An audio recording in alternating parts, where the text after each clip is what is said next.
नमस्कार, यो हो न्यूज 24 टेलिभिजन प्राइम टाइम न्यूजमा स्वागत छ।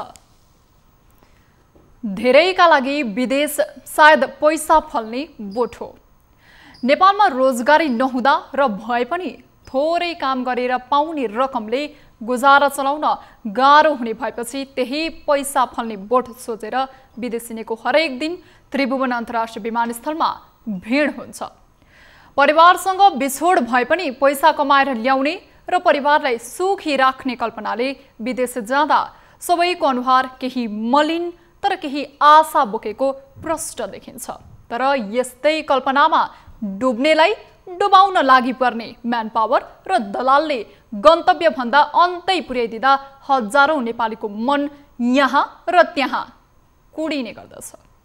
काम गर्दा विदेशमा दिने यातनाले धेरैलाई नेपाल आउन बेबस बनाउँछ। तर थोरैले मात्र त्यस्तो जीवनबाट छुटकारा पाए पनि हजारौं अझै पनि उद्धारको आशामा हुन्छन्।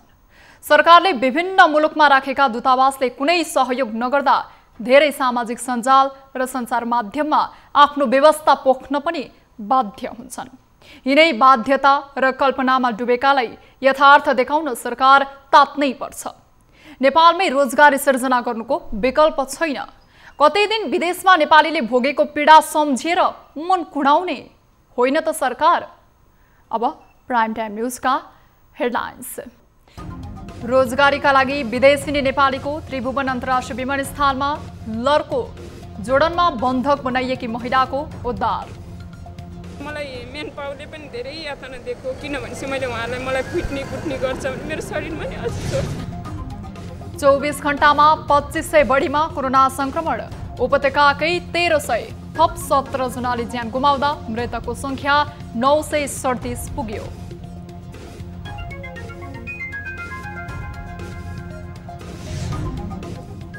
एघार दिनपछि नेकपा अध्यक्ष ओली र दाहालबीच भेटवार्ता, तत्काल सचिवालय बैठक बोलाउने प्रचण्डको प्रस्ताव, ओली सकारात्मक।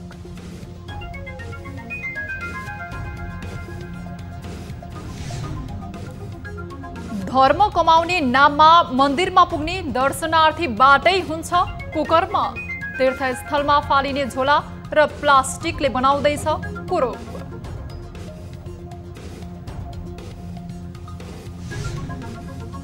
र काठमाडौँबाट नजिकै रहेको धादिङ नाम मात्रैको सुगम, जिल्लाको धुनीबेसी गाउँपालिकाको बाँझो घरमा अहिलेसम्म पुगेन विद्युत।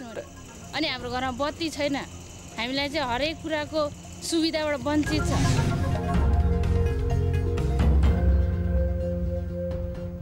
हामी निरन्तर न्यूजमा छौं। रोजगारीकै लागि विदेशी रहर कसको पो हुन्छ र?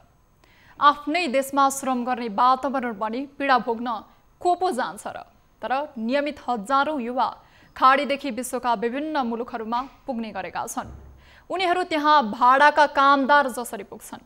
खाडीको गर्मी ज्यान जोखिममा राखेर गर्नुपर्ने काम मात्र होइन, कति युवा युवती बन्धक बनिनु परेको छ। एक नेपाली चेलीको पीडा हामीले कार्यक्रम कल 24 मार्फत तपाईँ सामु राखेका थियौं। दाङ तुलसीपुरकी गीता सुनारको अहिले उद्धार भएको छ। एक रिपोर्ट। वैदेशिक रोजगारीमा जोडन पुगेकी गीता सुनारको उद्धार भएको छ।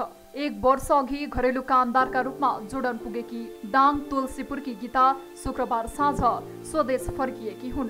गीताले कार्तिक 1 गते आफ्नो पीडा पुग्दै उद्धार गरिदिन कल 24 मा गुहारेकी थिइन्। उनले त्यहाँ एकजना साथीको सहयोगमा आफ्नो पीडा यसरी हामीसम्म पुर्याएकी थिइन्। लगातारको फलोअप र पहलपछि 15 दिनभित्र गीता स्वदेश फर्कन सफल भएकी छन्। रहरले होइन, बाध्यताले जोडन पुगेकी उनी 6 महिनामै बिरामी परे। स्वदेश फर्किने पटक पटकको याचना उनको दैनिकी बन्ने गरेको थियो। तर अर्काको देशमा आफूले भने जस्तो कहाँ हुन्छ र?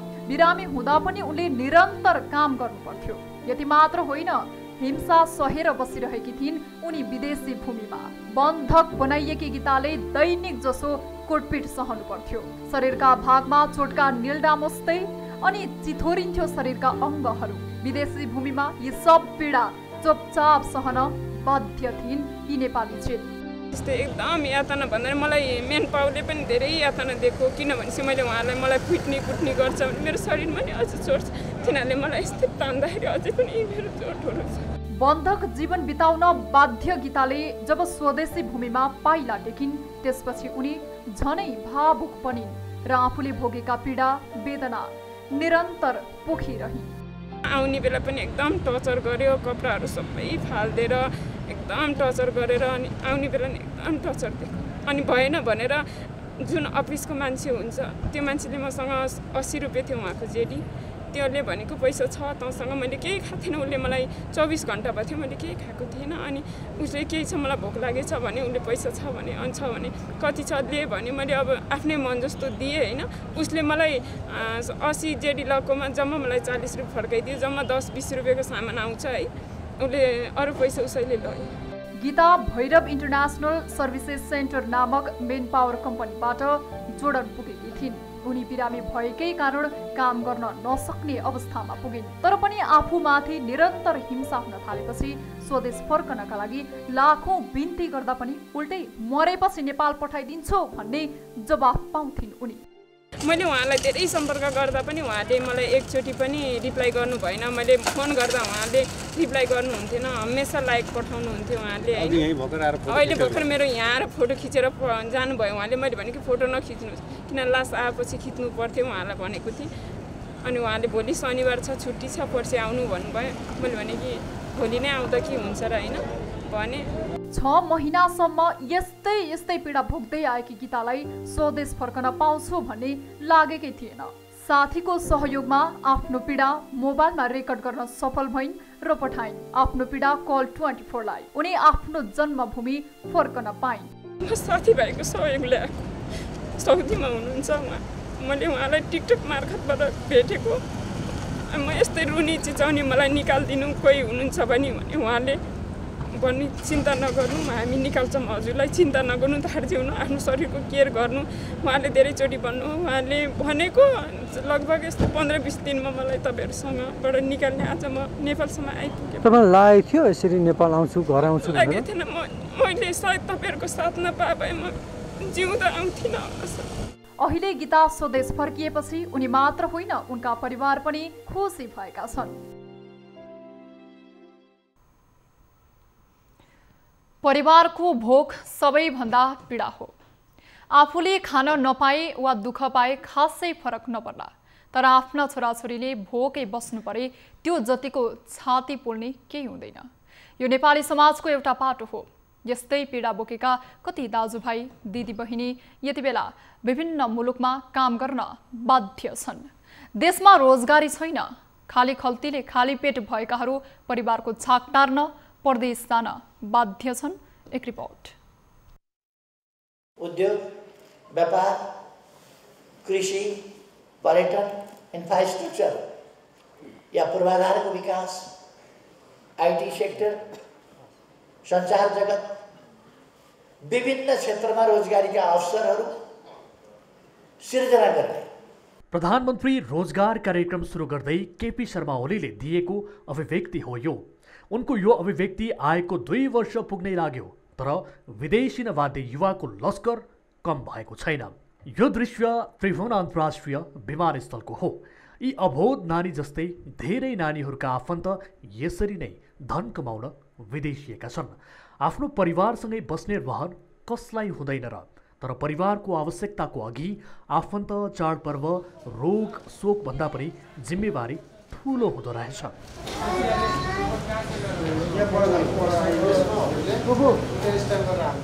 3 पटकसम्म खाडी भाँसिएका कोरोना महामारीका कारण स्वदेश फर्किएका तर कोरोनाको जोखिम नसकिँदै फेरि जोखिम मोलेर खाडी जाने यी अनुहारहरू परिवारलाई छाड्नु पर्दा मलिन देखिएका थिए। नेपालबाट वैदेशिक रोजगारीमा जानेहरूको तथ्याङ्क सरकारसँग 28,12,289 भन्दा बढी छ। रेमिट्यान्सको महत्त्वपूर्ण हिस्सा ओगटेको वैदेशिक रोजगार सोचे जस्तो सहज छैन। सरकारले देशमै युवाहरूको रोजगारीको ग्यारेन्टी गर्दै विदेशबाट फर्किएका युवाहरूका लागि युवा स्वरोजगारका योजना ल्याउने घोषणा गरेको थियो। तर यो परदेशी नै लहर देख्दा सरकारको युवा मैत्री नीति योजना कहाँ छ थाहा छैन यी युवाहरूलाई। समस्या घरको समस्या परिस्थितिले गरेर जानु परेको हो कि हजुर भन्नु त्यही भएर जानु परेको। परदेशको काम त सुखद छैन। सुख त कहाँ आउनु तातो घाममा तपाईँको आमा मर्छ यसरी बस्नुपर्छ यसरी खुट्टा हालेर बस्नुपर्छ त्यो रोडमा बस्नु बाध्यता छ यहाँ बसेर अब हुँदैन अनि अब घर देख्नु पऱ्यो घर सम्हाल्नु पऱ्यो बेरोजगारी हुने भएको हुनाले चाहिँ जानको लागि बाध्यता भयो। हेर्नु यस्तो छ सिचुएसन सानो सानो बालबच्चाहरू छन् तैपनि आफ्नो परिस्थितिले गर्दाखेरि यस्तो माहौलमा पनि आफूले आँसु गरेर हिँड्नुपर्छ। यिनै युवाको नाममा जम्मा हुने रकम कहाँ छ सरकार? नेपालमा कोरोना भाइरसबाट 1,70,743 जना संक्रमित भएका छन्। पछिल्लो 24 घण्टामा 9,279 जनामा गरिएको पीसीआर परीक्षणमा थप 2,508 संक्रमित थपिएसँगै संख्या 1,70,743 जना पुगेको हो। यस्तै देशभर सक्रिय संक्रमित हुनेको संख्या 38,584 पुगेको छ। यद्यपि 24 घण्टामा 2,264 जना निको भएसँगै देशभर 1,31,222 जना निको भएर घर फर्किएका छन्। यता काठमाडौँ उपत्यकामा मात्रै पछिल्लो 24 घण्टामा थप 1,357 जना संक्रमित फेला परेका छन्। यो सँगै काठमाडौँ उपत्यकामा संक्रमितको कुल संख्या 76,348 पुगेको छ। हालसम्म काठमाडौँमा 61,855 जना, ललितपुरमा 8,794 जना र भक्तपुरमा 5,679 जना संक्रमित पुगेका छन्। यीमध्ये 55,659 संक्रमित निको भइसकेका छन्। उता प्रदेश अनुसार सबैभन्दा धेरै बागमती प्रदेशमा 1,639 र सबैभन्दा कम कर्णाली प्रदेशमा 15 जना थपिएका छन्। त्यसबाहेक 24 घण्टामा प्रदेश 1 मा 319 जना, प्रदेश 2 मा 112 जना, गण्डकी प्रदेशमा 181 जना, लुम्बिनी प्रदेशमा 207 जना र सुदूरपश्चिम प्रदेशमा 35 जना संक्रमित थपिएका छन्।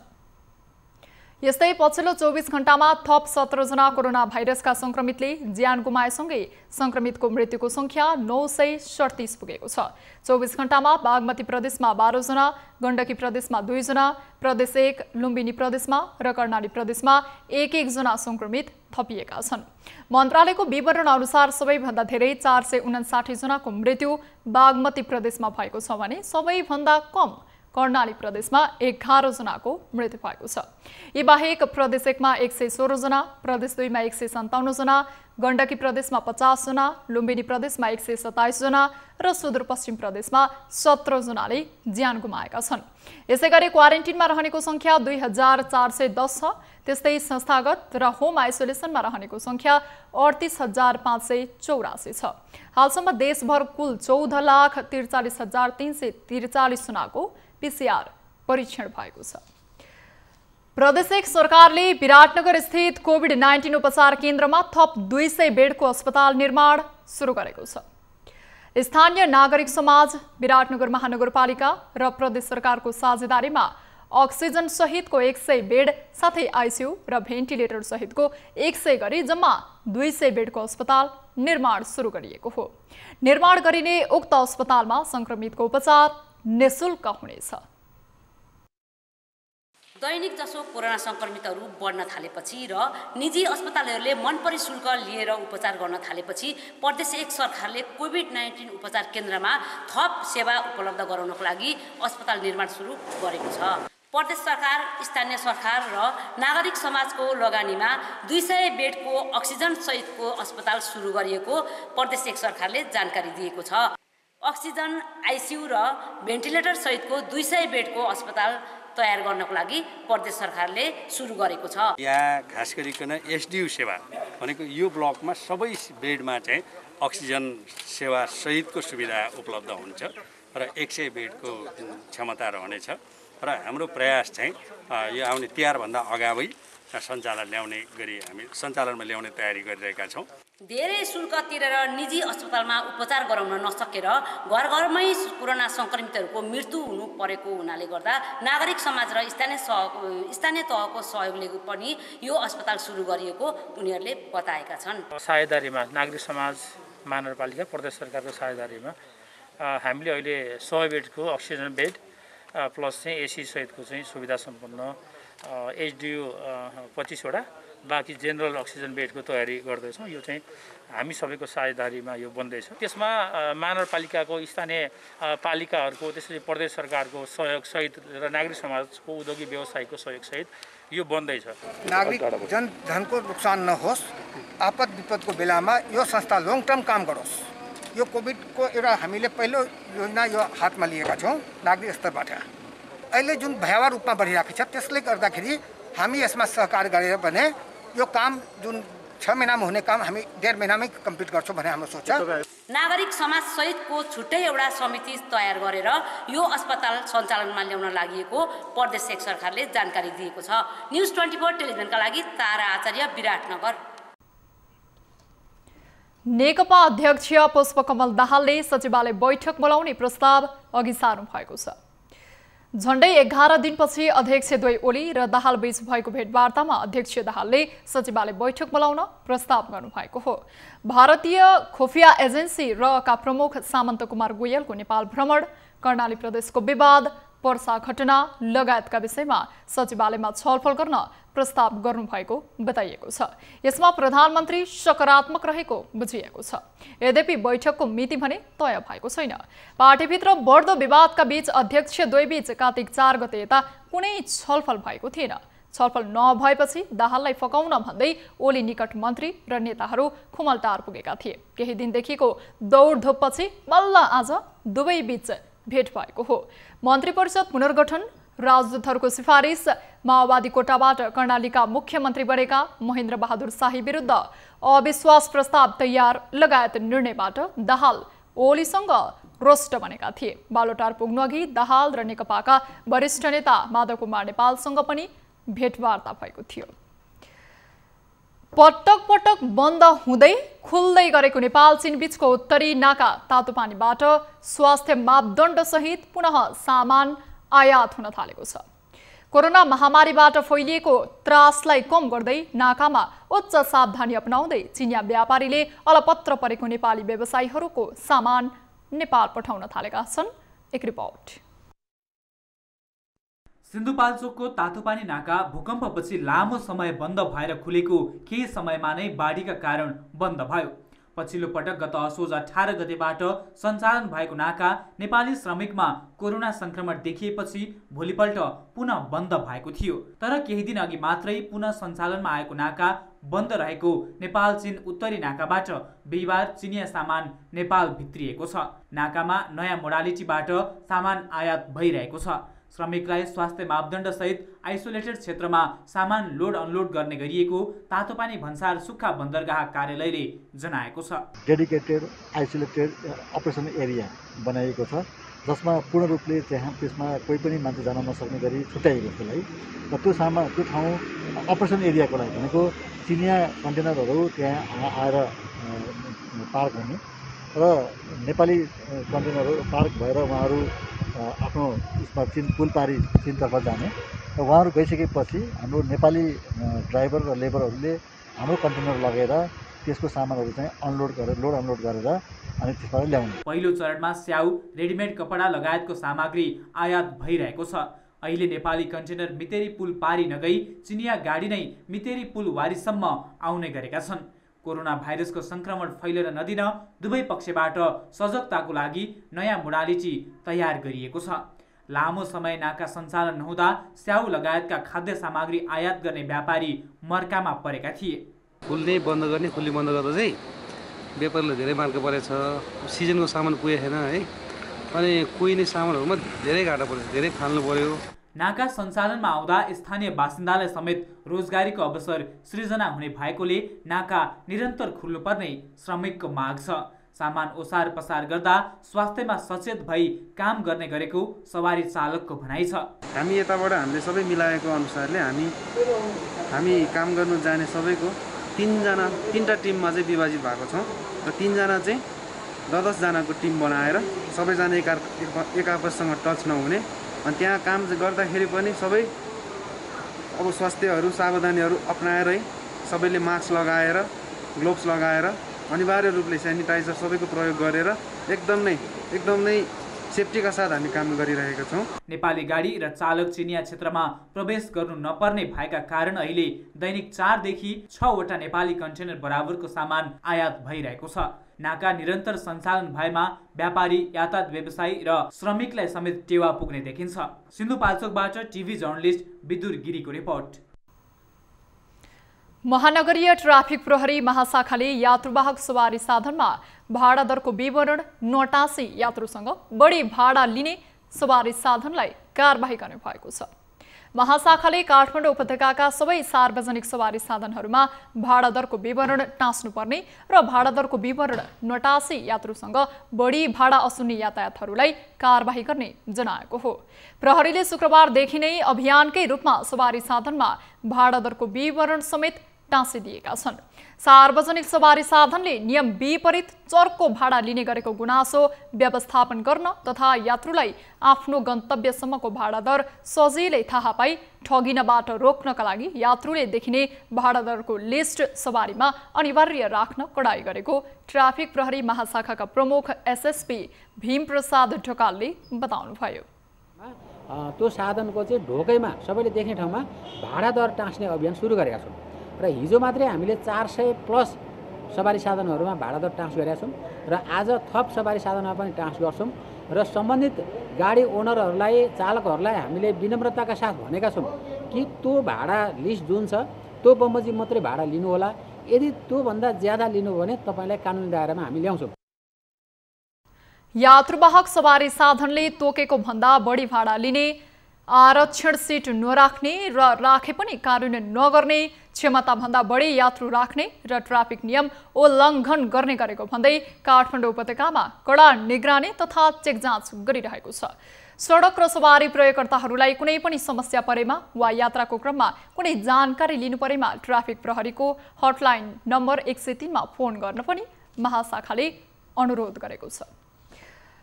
कोजाग्रत पूर्णिमा बडा दशैंको अन्तिम दिन। यस दिन जमरा विसर्जन गरिन्छ र विधिवत रूपमा दशैं समापन हुन्छ। यसपालि पनि कोजाग्रत पूर्णिमाको दिन भक्तपुरमा स्थानीय हिन्दू धर्मावलम्बीहरूले विभिन्न घाट तथा तीर्थस्थलहरूमा जमरा विसर्जन गरेका छन्। तर यसरी धर्म कर्म गर्ने नाममा कुकर्म हुने गरेको प्रति धेरै सचेत छैनन्। एक रिपोर्ट। पवित्र तीर्थस्थलहरूमा जथाभावी फोहोर र प्लास्टिक जन्य वस्तु फाल्नाले वातावरणमा गम्भीर असर पर्नुका साथै सुन्दरता सब कुरूपतामा परिणत हुने गरेको छ। भक्तपुरका ब्रह्मायडी, महेश्वरी, हनुमान घाट, चुपे घाट, राम मन्दिर, मङ्गलतीर्थ, कालीघाट लगायत विभिन्न पवित्र स्थानमा जमरा विसर्जन गरिएको छ। सँगै त्यहाँ फोहोर विसर्जन समेत गरिएको देखिन्छ।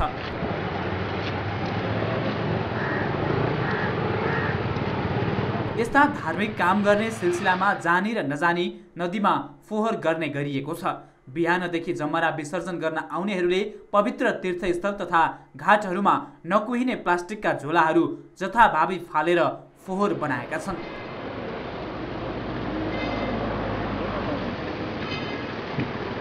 कमसेकम आफूले ल्याएका प्लास्टिक झोलाहरू आफैले व्यवस्थित गर्न त सकिन्छ। यसो गर्न सके तीर्थस्थल तथा घाटहरू कुरूप बन्ने थिएनन् कि? TV journalist Ramgopal Tamakhu, Bhaktapur.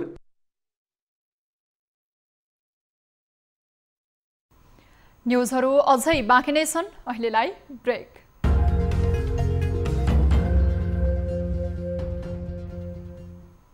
हामी निरन्तर न्युजमा छौँ। काठमाडौँबाट धादिङको धुनीबेसी झण्डै 35 किलोमिटरको दूरीमा छ। सडक सञ्जालदेखि यातायात जोडिएको जिल्ला धादिङ भए पनि अहिलेसम्म धुनीबेसी नगरपालिकाको वडा नम्बर 9 को बाँझो घर भने विद्युत विहीन छ। छिमेकी गाउँमा झिलिमिली बत्ती बले पनि त्यहाँ भने अहिलेसम्म विद्युत पुग्न सकेको छैन। एक रिपोर्ट। सम्भवतः धेरैका लागि अहिले टुकी बत्ती नौलो लाग्न सक्छ, किनकि मुलुकका अधिकांश भागमा विद्युत पुगेको छ। विकट मानिएका स्थानमा पनि विद्युतका पोल देख्न सकिन्छ। तर धेरैलाई पत्यार नलाग्न पनि सक्छ कि काठमाडौँबाट 35 किलोमिटर दूरीमा रहेको धादिङको धुनीबेसी नगरपालिकाको बाँझो गाउँमा अहिलेसम्म विद्युत पुगेको छैन भन्दा काठमाडौँ सिमानासँग जोडिएको नगरपालिका अनि त्रिभुवन राजपथसँग जोडिएको धुनीबेसी नगरपालिका वडा नम्बर 9 हो बाँझोघर। त्यहाँ न विद्युत छ, न सडक छ, न खाने पानी नै। त्रिभुवन राजपथबाट करिब 400 मिटर दक्षिण भेगको डाँडामा पर्ने यस गाउँमा विद्युत नहुँदा छिमेकी गाउँमा मोबाइल चार्ज गर्न जानुपर्ने बाध्यता छ र जब रात पर्छ अनि सहारा टुकी बत्तीको लिनु पर्दछ, त्यो पनि अहिलेको समयमा। अहिलेसम्म चाहिँ हामीलाई बत्ती दिएको नि छैन। वडा अध्यक्षहरूले नि भन्छ हामीले दिन्छु भने हामीले यहाँबाट मात्रै दिन्छु भनेर हुँदैन, प्राधिकरणमा गएर बुझ भन्नुभयो पहिला सुरुमा चाहिँ। अनि प्राधिकरणमा हामीले समिति गठन गरेर मैले यहाँको मान्छेहरू सबैको समेटेर 30-35 जनाको समिति गठन सदस्यहरू भेला गराएर मैले 7 जना समिति गठन गरेर मैले त्यसरी गयो वडाबाट। अनि यसरी जानु भनेर मलाई प्राधिकरण पठायो। अहिले चाहिँ हामीलाई बत्ती दिएको छैन। बाँझो घरको घरमाथि अनि तल ठुला ठुला हाइटेन्सन लाइन छ अनि छिमेकी गाउँमा बिजुली झलमल्ल बल्छ, तर बत्ती हेर्नु बाहेक अरू केही विकल्प छैन बाँझो घर बासीका लागि। दशैं अगाडि बिजुली बत्ती आउने आश्वासन नगर प्रमुखले दिए पनि विद्युत आएन। दिन्छु भन्नुहुन्थ्यो मेरो साहबले होइन, बालकृष्ण सरले त अब तर्कालै हुन्छ भन्नु भएको थियो। खोइ आ छैन सर। हजुर हामीलाई त अब ऊ नै छ नि, जताततै आइरहेछ। हाम्रो यहाँ आउँदैन, भन्यो मान्दैन। हेर्नुहोस् जति भन्यो नि मान्दैन, जुनै पार्टीले पनि। काङ्ग्रेसले जित्यो, हामीले भन्यौँ मानेनन्। अब एमाले जिते, भन्यौँ मानेनन्। सबले जसले भने पनि हामीले भनेकै सुन्दैन। हेर्नुहोस् उनीहरू सुनाइ नै गर्नुहुन्न उहाँहरू। धादिङ जिल्ला धुनीबेसी नगरपालिका वडा नम्बर 9 अर्थात् साबिक नौबिसे गाउँ विकास समिति वडा नम्बर 5 हो। तर यस साबिकको नौबिसे गाउँ विकास समितिमा 2052 सालदेखि बिजुली झलमल्ल छ। त्यही साबिकको नौबिसे गाउँ विकास समिति वडा नम्बर 5 हाल धुनीबेसी नगरपालिका वडा नम्बर 9 मा 25 वर्षसम्म पनि यस बाँझो घरवासीले बिजुली बत्ती देख्न समेत पाएनन्। समस्या धेरै छ नि। अब कोरोना भाइरसले लकडाउन भने सरकारले घरभित्र बस्नु अरे, अनि हाम्रो घरमा बत्ती छैन। हामीलाई चाहिँ हरेक कुराको सुविधाबाट वञ्चित छ। हरेक नागरिकले चाहिँ यो सरकारले दिने पूर्वाधारहरू युज गर्न पाइन्छ, सेवा सुविधा पाइन्छ। हामीले चाहिँ किन नपाउने? कि हामी यो देशको जनता होइनौँ? किन हामी मानिस होइनौँ? हामीले सबैले पाउनुपर्ने अधिकार हामीले किन पाएन? सबैले पाउनुपर्ने सेवा सुविधा हामीले किन पाएन? नगरपालिकाको आवश्यक पूर्वाधार अन्तर्गत खानेपानी र विद्युतीकरण भए पनि त्यो घोषणामै समेत भए। राजमार्गले छोएको धुनीबेसी नगरपालिकामा पर्ने बाँझो घरवासीको घरमा विद्युत नपुग्दा टुकी बत्तीको सहारा लिन पर्नु विडम्बना नै भन्नुपर्छ। सम्बन्धित सबैको ध्यान जाओस्। बाँझो घरको सपना कहिले पूरा भएको छैन र भनिरहेका छन् नेताले भोट माग्न आउँदा बत्ती ल्याउँछु, सडक ल्याउँछु भनेर वाचा गर्छन् तर पूरा गर्दैनन् र आश्वासनमा अहिलेसम्म बसिरहनु परेको छ र टुक्की बत्तीको सहारामा। के यिनीहरूको माग सम्बोधन हुनु पर्दैन? न्युज 24 टेलिभिजनको लागि टिभी जर्नलिस्ट बासु श्रेष्ठ, धादिङ। जङ्गली हात्तीको आतंकले झापाको बाहुनडाँगीलाई चर्चित बनाएको छ, तर बिस्तारै यहाँको परिचय फेरिन थालेको छ। बाहुनडाँगी अहिले मसला खेती गर्ने गाउँका रूपमा चिनिन थालेको छ। हात्तीले अन्नबाली सोखा पार्न थालेपछि स्थानीय किसानहरूले सुरु गरेको तेजपत्ता खेती अहिले व्यवसायमा परिणत भएको छ। एक रिपोर्ट। झापा मेची नगर नगरपालिकाको वडा नम्बर 1, 2, 3, 4 र 5 मा फैलिएको साबिक बाहुनडाँगी गाविस अहिले मसला खेती गर्ने गाउँको रूपमा चिनिन थालेको छ। झण्डै 1000 किसानहरू अहिले तेजपत्ता, मरिच र कागती खेती गर्दै आएका छन्। हात्तीले अन्न बाली सखा पार्न थालेपछि अहिले उनीहरूले मसला जातको खेती गर्न थालेका हुन्। बाहुनडाँगीमा वार्षिक 50 देखि 60 करोड रुपैयाँसम्मको तेजपत्ता उत्पादन हुने गरेको छ। यहाँ उत्पादन भएको तेजपत्ता भारत र तेस्रो मुलुकमा समेत निर्यात हुने गरेको छ। बुधबारको शान्तिनगरको भद्रपुरको चाहिँ कलेक्ट गरेर चाहिँ स्याम्पल पठाउँदै गर्दाखेरि भनेको चाहिँ हैदराबाद, दिल्ली र कलकत्ताको बायरहरूले रुचाउनु भयो। अब उहाँहरूसँग मेरो रेटको विषयमा अलिकति कुरा भइरहेछ। सायदै अब 1 महिनाभित्रमा 1-2वटा गाडी भारत पठाउन सकिन्छ। रहरले भन्दा पनि बाध्यताले सुरु गरेको तेजपत्ता खेती अहिले यहाँका किसानका लागि आम्दानीको राम्रो स्रोत भएको छ। सुरुमा भारतीय व्यापारीहरूले सस्तो दरमा किन्ने गरे पनि अहिले भने गाउँमा प्याकेजिङ गर्ने उद्योग समेत स्थापना गरिएको छ। गाउँमै उद्योग सञ्चालन भएपछि स्थानीयले रोजगारी समेत पाएका छन्। बाहिर पैसा पाएको भन्दा पनि हामीलाई बरु थोरै पाऊँ, कम्ती नै पाऊँ, हामीलाई यसमा हामी खुसी छौँ। बाहिर गएर हामीले पनि देख्छौँ, किन म पनि बाहिरै बसेर आएको हुँ। अब यो लकडाउन भयो यसो गर्दा म अहिले घरमै नै बसिरहेको छु।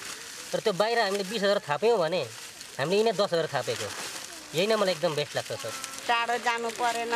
अब विदेशमा भएको त विदेशमै भइगयो, स्वदेशमा बस्नेहरू त घर गाउँमा साथीभाइसँग भेटघाट पनि भयो, क्याम्पस पनि भयो, काम पनि भयो। तेजपत्ता खेतीबाट अहिले यहाँका किसानका लागि वरदान साबित भएको छ।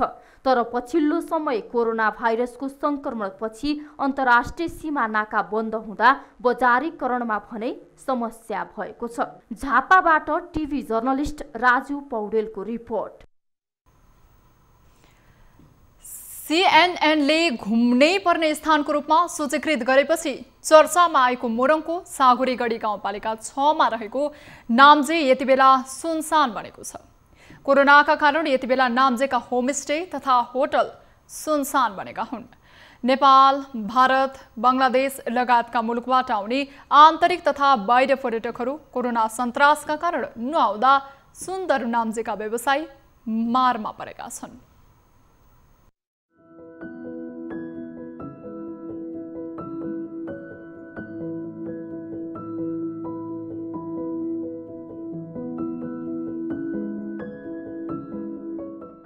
साँगुरीगढी गाउँपालिका वडा नम्बर 6 मा रहेको नाम्जे आन्तरिक तथा बाह्य पर्यटनहरूको आकर्षणको केन्द्र बन्दै आएको छ।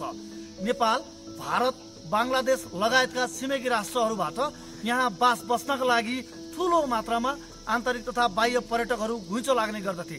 तर यसपटक पर्यटकहरू कतै पनि देखिएका छैनन्। म मात्र नभएर भेटार नाम्जे सबैको चाहिँ अब कति त अब छोडेर हिँडि पनि सक्यो, धेरैजना कति धेरै जस्तो भाडामा बस्नेहरू धेरै चाहिँ अब किस्ता तिर्नुपर्नेहरू त्यो हिसाबले धेरैजना चाहिँ छोडेर पनि हिँडिसके। कतिवटा चाहिँ अब म चाहिँ लगभग बिक्नुभन्दा टिक्नु ठुलो कुरो भन्दै त्यसमै बसिरहेको छु। कोरोना सन्तासका कारण नेपालभन्दा बाहिरबाट आउने पर्यटक त बन्द नै भएका छन् भने नेपालभित्रबाट आउने आन्तरिक पर्यटकहरूको समेत यसपटक अभाव देखिएको छ। भ्रमण वर्ष 2020 मा करिब 5 लाख आन्तरिक तथा बाह्य पर्यटक भित्राउने लक्ष्य राखेका नाम्जेका व्यवसायीहरू कोरोनाका कारण पर्यटक नआइदिँदा निराश बनेका हुन्।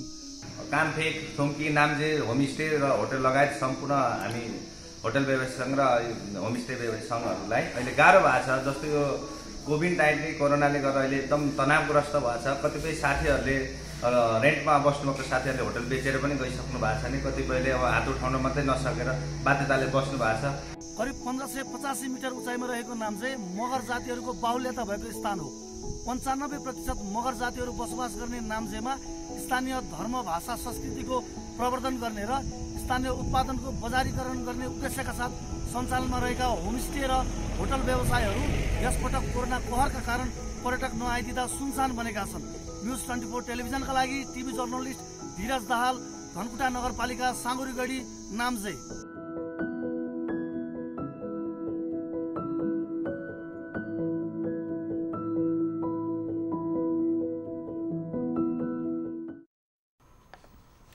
यता कोरोना संक्रमणको कारण नेपालको पर्यटकीय सहरको रूपमा स्थापित पोखरा अहिले पर्यटक बिना सुनसान छ। दशैं तथा नयाँ वर्षको बेला सधैँ पर्यटकले भरिभराउ रहने पोखरामा अहिले आन्तरिक पर्यटक बाहेक बाहिर पर्यटकको उपस्थिति छैन। 7 महिनादेखि बन्द रहेका होटल तथा रेस्टुरेन्ट बिस्तारै सञ्चालनमा आए पनि पर्यटक नआउँदा सुनसान छन्। कतिपय होटल सञ्चालक 7 महिनाको लकडाउनको भार खेप्न नसकेर होटल बेच्न पनि बाध्य छन्। दर्शकवृन्द, कोरोना संक्रमणको महामारीले गर्दा नेपालको पर्यटकीय स्थल मानिने पोखरा अहिले सुनसान बनेको छ। प्रत्येक वर्ष वडा दशैं तथा नयाँ वर्षको बेला भरिभराउ रहने यो ठाउँ पोखरा अहिले सुनसान अवस्थामा पुगेको छ। यहाँ अहिले आन्तरिक स्वदेशी पर्यटक बाहेक विदेशी पर्यटकहरूलाई एउटा पनि देख्न पाइएको अवस्था छैन। अहिले हामी पोखराको फेवातालमा छौँ, जहाँ प्रत्येक वर्ष सधैँ भन्नुपर्दाखेरि यहाँ पर्यटकहरू डुङ्गामा सैर गरेर भरि भराउ हुने यो ठाउँ, यो फेवातालमा अहिले छिटपुट रूपमा 2-4वटा डुङ्गाहरू त्यो पनि स्थानीय स्वदेशी पर्यटकहरूले डुङ्गाको सैर गरिरहेको हामी देखिरहेका छौँ। यति मात्रै होइन, कोरोना सङ्क्रमणको महामारीले गर्दा यहाँको व्यापार पनि ठप्प भएको छ। अहिले अवस्था हेर्दाखेरि चाहिँ यहाँको भन्नाले अब यो पहिला यहाँ भोरी थियो है, अहिले डुङ्गाहरू नि होइन छैन। खासै मान्छे छ, अब आइन्दैन क्या, बाहिरी मान्छेहरू कमै मात्रामा आएको देखिन्छ होइन। पहिला अब भ्याइ नभ्याइ हुन्थ्यो होइन, अहिले त्यस्तो छैन। अब यहाँको पर्यटकीय अवस्थालाई यसो निहाल्दाखेरि जुन पहिलाको तुलनामा जुन पर्यटकहरू यहाँको आगमन हुन्थ्यो, त्यो पर्यटकहरूको आगमन चाहिँ न्यून देखिएको छ। यसको एउटै मुख्य कारण के हो भन्दाखेरि विश्व बजारमा फैलिएको यो कोरोना महामारीले गर्दाखेरि चाहिँ यहाँ बाह्य पर्यटकको आवागमन न्यून भए तापनि यहाँ आन्तरिक पर्यटकमा चाहिँ अलिकति वृद्धि भइरहेको चाहिँ अवस्था यति बेला देखिरहेको छु मैले। विदेशीहरूलाई खासै देख्न पाइएन। हाम्रो स्वदेशी नै धेरै छन्, धेरै भन्नाले पहिलाको तुलनामा धेरै कम छन्। अहिले एकदमै खाली छ। कोरोना सङ्क्रमणले आर्थिक व्यापारिक क्षेत्र मात्र नभई पर्यटकीय क्षेत्रमा पनि नराम्रोसँग प्रभाव पारेको छ। पोखरामा सधैँ भरि भराउ रहने पर्यटकहरू अहिले देख्न पाइरहेको छैन। दसैँको बेला अहिले जसरी पर्यटकहरूको यहाँ घुइँचो हुनुपर्ने हो, भिडभाड हुनुपर्ने हो, त्यो अवस्थामा भने यहाँ पर्यटकहरूको उपस्थिति हुन पाएको छैन। जिल्ला प्रशासन कार्यालय कैलालीमा मुस्लिम अगुवा र स्थानीय सरकारवाला पक्षबीचको छलफलपछि धनगढी स्थित चिहानमै शव व्यवस्थापन गर्न प्रशासनले अनुमति दिएको छ। केही दिनदेखि विरोध र प्रदर्शन भएपछि आज बल्ल स्थानीय प्रशासनले शवको व्यवस्थापन सोही चिहानमै गर्न दिने अनुमति दिएको हो। धनगढी उपमहानगरपालिकाको 1 नम्बर वडा कार्यालयले स्थानीयले विरोध गरेको भन्दै चिहान नै सिल गरेपछि 2 दिनदेखि एकजना मुस्लिम समुदायका व्यक्तिको शवको व्यवस्थापन हुन सकेको थिएन। शुक्रबार बिहान दुवै मृगौला फेल भएर धनगढी उपमहानगरपालिका 1 का 50 वर्षीय मोहम्मद जमसेदको मृत्यु भएको थियो। तर शव व्यवस्थापन गर्न नदिएपछि घरमै शव राखेर मृतकका परिवार तथा आफन्तजन शुक्रबार बिहानदेखि शनिबार दिउँसोसम्म जिल्ला प्रशासन कार्यालय धाउन बाध्य भएका थिए। आफूहरूको धार्मिक परम्परा अनुसार काम गर्न पाउनुपर्ने भन्दै मुस्लिम समुदायले विरोध जनाउँदै आएका थिए। अब बिजनेस न्यूज।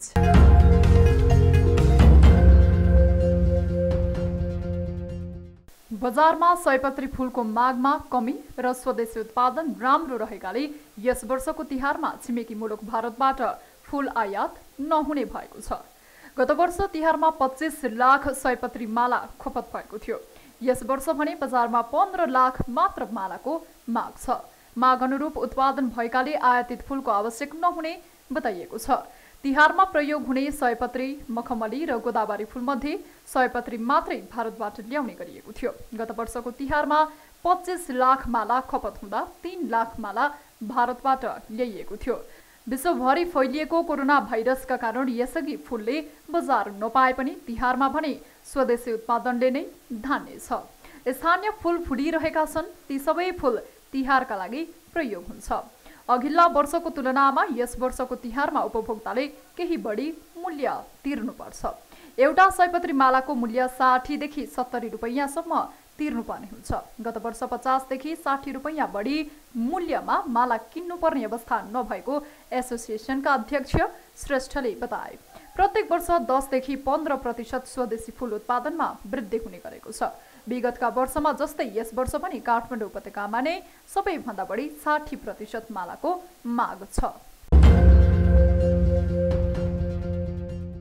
अर्थमन्त्री विष्णुप्रसाद पौडेलले कोरोना संक्रमणको विषम परिस्थितिमा स्वास्थ्य सीमाभित्र रहेर आर्थिक क्रियाकलापहरू अगाडि बढाउनु पर्ने बताउनु भएको छ। नेपाल आर्थिक पत्रकार समाजले कोरोना संक्रमणको अवस्थामा भइरहेको देशको आर्थिक गतिविधिको विषयमा शनिबार अर्थ मन्त्रालयमा गरेको छलफलमा अर्थमन्त्री पौडेलले स्वास्थ्य सीमाभित्र रहेर आर्थिक क्रियाकलापहरू अगाडि बढाउनु पर्ने बताउनु भएको हो। उहाँले नेपाल सानो अर्थतन्त्र भएको देश भएकाले कोरोना संक्रमणको कारण अहिले रोजगारी र उत्पादनको क्षेत्रमा गम्भीर असर परेको बताउनुभयो। उहाँले देशमा आर्थिक संकुचन पैदा भएको भन्दै स्वास्थ्य सजगता अपनाउँदै उत्पादन वृद्धि गर्ने, रोजगारी सिर्जना गर्ने कार्यलाई अगाडि बढाउँदै आर्थिक क्रियाकलापलाई चलायमान बनाउनु पर्ने बताउनुभयो। सरकारले मानिसहरूको जीविका प्रभावित हुन नदिन आर्थिक क्रियाकलापलाई चलायमान बनाउन गरेका नीतिगत निर्णयहरू अर्थ मन्त्रालयले प्रभावकारी कार्यान्वयन गर्ने पनि मन्त्री पौडेलले बताउनुभयो। कोभिड महामारी कतिसम्म हामीले सामना गर्नुपर्ने हो, कुन रूपमा सामना गर्नुपर्ने हो, यसको भनौँ न पूर्वानुमान गर्न त्यति सजिलो छैन। त्यसले गर्दाखेरि यही प्रतिकूल परिस्थितिमा पनि हामीले स्वास्थ्य सजगता अपनाउँदै उत्पादन वृद्धि गर्ने, रोजगारीका अवसरहरूलाई चाहिँ रोजगारीबाट मानिसहरूलाई विमुख हुने स्थिति सिर्जना नहोस् भन्ने कुरामा ध्यान दिने, रोजगारीसँग मानिसलाई आबद्ध गर्ने।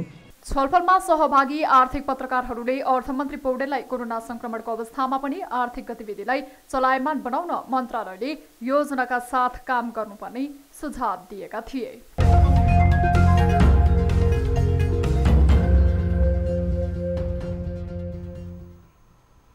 न्युजहरू अझै बाँकी नै छन्, अहिलेलाई ब्रेक।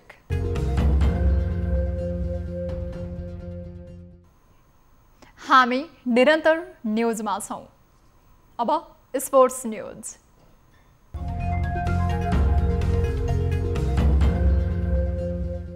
साबिक विजेता मुम्बई इन्डियन्सले युएईमा जारी 13औं संस्करणको इन्डियन प्रिमियर लिग आइपिएल टी20 क्रिकेटमा दिल्ली क्यापिटल्सलाई पराजित गरेको छ। दुबईमा शनिबार भएको खेलमा मुम्बईले दिल्लीलाई 9 विकेटले पराजित गरेको हो। दुबई अन्तर्राष्ट्रिय क्रिकेट स्टेडियममा दिल्लीले दिएको 111 रनको लक्ष्य मुम्बईले 14 ओभर 2 बलमा मात्र 1 विकेट गुमाएर पूरा गर्यो। मुम्बईको जितमा ईशान किशनले अभिजित रहँदै 72 रनको अर्धशतकीय इनिङ्स खेले। क्विन्टन डिककले 26 रन जोड्दा सूर्यकुमार यादव 12 रनमा अभिजित रहे। यसअघि टस हारेर पहिले ब्याटिङ गरेको दिल्लीले 20 ओभरमा 9 विकेट गुमाएर 110 रन बनाएको थियो। खराब ब्याटिङ गरेको दिल्लीका लागि कप्तान श्रेयस अय्यरले सर्वाधिक 25 रन जोड्दा ऋषभ पन्तले 21 रन बनाए। जितसँगै मुम्बईले तालिकाको शीर्ष 2 मा आफ्नो स्थान पक्का गरेको छ। अन्तिम खेलमा पराजित भएपछि मुम्बई शीर्ष 2 मा रहनेछ। मुम्बईले 13 खेलमा 18 अङ्क जोडेको छ। मुम्बई शीर्ष स्थानमा यथावत छ।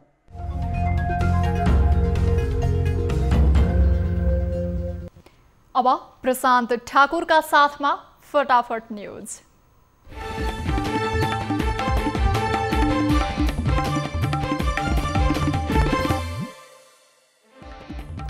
मुलुकमा 2508 संक्रमित थपिए। संक्रमितको कुल संख्या 1,70,000 नाग्यो। काठमाडौँ उपत्यकामा थप 1357 जनामा संक्रमण। कुल संक्रमितको संख्या 76,000 नाग्यो। पछिल्लो 24 घण्टामा 2264 जना निको भए। कोरोनाबाट मृत्यु हुनेको संख्या 937 पुग्यो।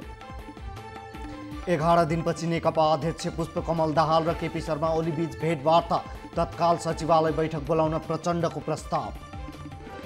कहीँ नभएको हाडीगाउँको जात्रा स्थगित। उपत्यकामा कोरोनाको संक्रमण बढेको कारण स्थगित गरेको वडा अध्यक्षको भनाइ। यस वर्षको तिहारमा छिमेकी मुलुक भारतबाट फूल आयात नहुने। बजारमा सयपत्री फूलको मागमा कमी र स्वदेशी उत्पादन राम्रो रहेकाले भारतबाट फूल नल्याइने व्यवसायीहरूको भनाइ। क्लिन फिडलाई कारण देखाएर टेलिभिजनको शुल्क बढाउन प्रस्ताव। क्लिन फिड पूर्ण रूपमा कार्यान्वयनमा आएपछि मासिक रूपमा ग्राहकले तिर्ने शुल्क बढ्ने टेलिभिजन वितरकहरूको भनाइ। 1 महिनाभित्र काठमाडौँको फोहोर विसर्जन बन्चरे डाँडामा हुने सरकारको दावी। कुनै पनि वाहनामा आलटाल नगरी तोकिएकै समयमा फोहोर व्यवस्थापन गरिसक्न निर्देशन।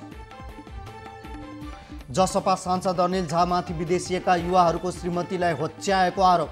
नकारात्मक टिप्पणी गरेको भन्दै माफी माग्नुपर्ने नेकपाकी सांसद रेखा झाको माग। मुकेश चौरसिया हत्याको जाहेरी दर्ता भएपछि हत्याका आरोपी पूर्व सभासद राजकुमार गुप्ता लगायतका अन्य फरार। सबको अन्त्येष्टि गरियो। कञ्चनपुरको कृष्णपुर नगरपालिका वडा नम्बर 4 को मालुबेला जङ्गल र खोलामा गढी 3 जनाको शव फेला। थप अनुसन्धान भइरहेको प्रहरीको भनाइ।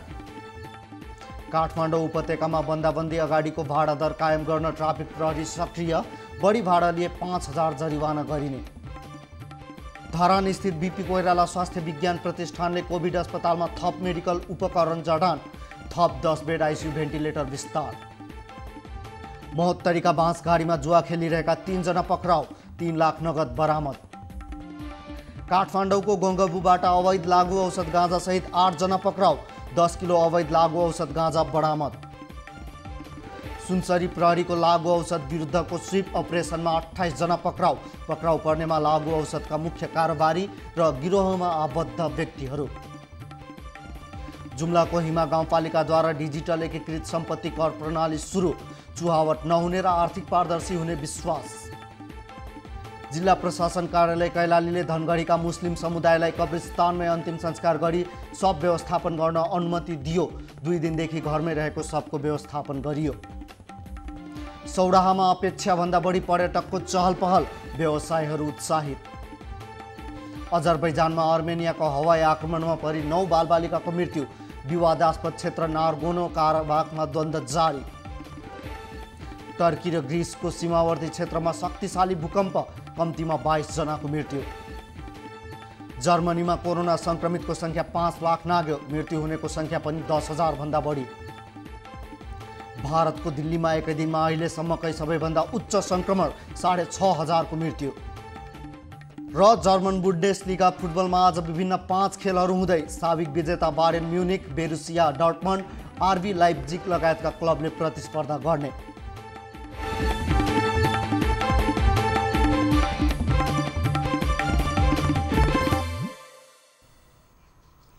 अब प्राइम टाइम न्यूज सक्नु अघि अहिलेसम्मका हेडलाइन्स पुनः एकपटक।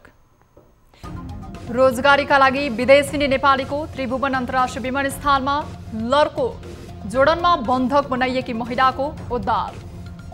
मलाई मेन पाउले पनि धेरै यातना दिएको, किनभने चाहिँ मैले उहाँलाई मलाई पिट्ने कुट्ने गर्छ भने मेरो शरीरमा नि अझै 24 घण्टामा 2500 बढीमा कोरोना संक्रमण, उपत्यकाकै 1300 थप 17 जनाले ज्यान गुमाउँदा मृतकको संख्या 937 पुग्यो।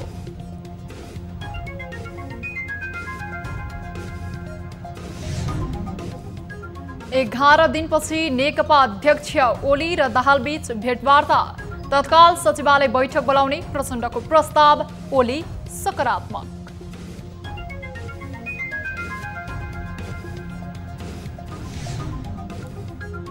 धर्म कमाउने नाममा मन्दिरमा पुग्ने दर्शनार्थी बाटै हुन्छ कुकर्म, तीर्थस्थलमा फालिने झोला र प्लास्टिकले बनाउँदैछ कुरूप।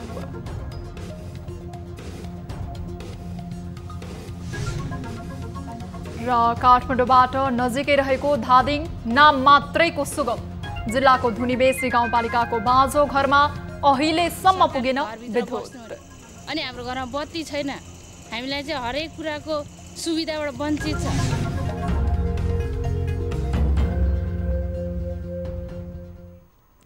प्राइम टाइम न्यूज अहिलेलाई यति नै। जाँदा जाँदै ताली र गालीका लागि हामीले सोधेको प्रश्न, नेपालको सार्वभौम सत्ता र स्वाभिमान विरुद्ध अभिव्यक्ति दिने भारतीय सेना अध्यक्षलाई बोलाएरै सम्मान गर्नु ठिक हो? सम्बन्ध सुदृढ गर्नका लागि ठिक हो भन्नेले तालीमा र एकदम गलत हो भन्नेले गालीमा हाम्रो पात्रको एपमा गई आफ्नो मत व्यक्त गर्नुहोला। थप न्यूजका लागि हाम्रो वेबसाइट www.news24nepal.com हेर्नुहोला। साथै हामीलाई फेसबुक, ट्विटर र युट्युबमा पनि फलो गर्न सक्नुहुनेछ। यस्तै मोबाइल, इमेल र भाइबरबाट न्यूज 24 को हेल्प डेस्कमा केही समस्या र गुनासा छन् भने सम्पर्क गर्न सक्नुहुनेछ। हामी निरन्तर न्यूजमा छौं। नमस्ते।